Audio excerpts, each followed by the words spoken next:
Hi friends, ఎలా ఉన్నారు? ఇవాల్టి మార్కెట్ అప్డేట్స్ కనుక ఒకసారి చెక్ చేసినట్లయితే కంప్లీట్‌గా ఈరోజు నిఫ్టీ గాని, సెన్సెక్స్ అన్ని ఇండిసెస్ దాదాపుగా నెగెటివ్‌లో క్లోజ్ అయ్యాయి. సో, మిక్స్డ్ గ్లోబల్ క్యూస్‌తో పాటు అన్ని సెక్టార్స్‌లో సెల్లింగ్ ప్రెషర్ వల్ల నిఫ్టీ గాని, Sensex, mid cap, small cap index గాని ఇవన్నీ కరెక్ట్ అయ్యాయి. So, except consumer durables, telecom sectors మాత్రం నష్టపోకుండా కాస్త పెరిగాయి. సో, ఓవరాల్‌గా సెన్సెక్స్ అయితే 519 పాయింట్స్ వరకు కరెక్ట్ అయింది. నిఫ్టీ అయితే దాదాపుగా 169 పాయింట్స్ వరకు కరెక్ట్ అయింది. మిడ్ క్యాప్ ఇండెక్స్ అయితే 0.2% వరకు కరెక్ట్ అయితే, స్మాల్ క్యాప్ ఇండెక్స్ మాత్రం 0.7% వరకు కరెక్ట్ అయింది.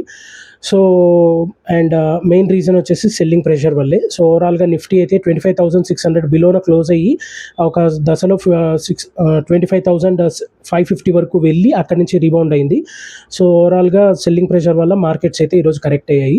సో, ముఖ్యంగా ఈరోజు నిఫ్టీలో లూజర్స్ కనుక చూసినట్లయితే పవర్ గ్రిడ్ కార్పొరేషను, అలా Bajaj auto, eternal, Tata Motors passenger vehicles ఇవన్నీ కరెక్ట్ అయ్యాయి. అలాగే నిఫ్టీలో గెయినర్స్ కనుక చూసినట్లయితే ఎంఎన్ఎం, హెచ్డిఎఫ్సి లైఫ్, అలాగే బజాజ్ ఫినాన్స్ ఇవన్నీ దాదాపుగా పెరిగాయి.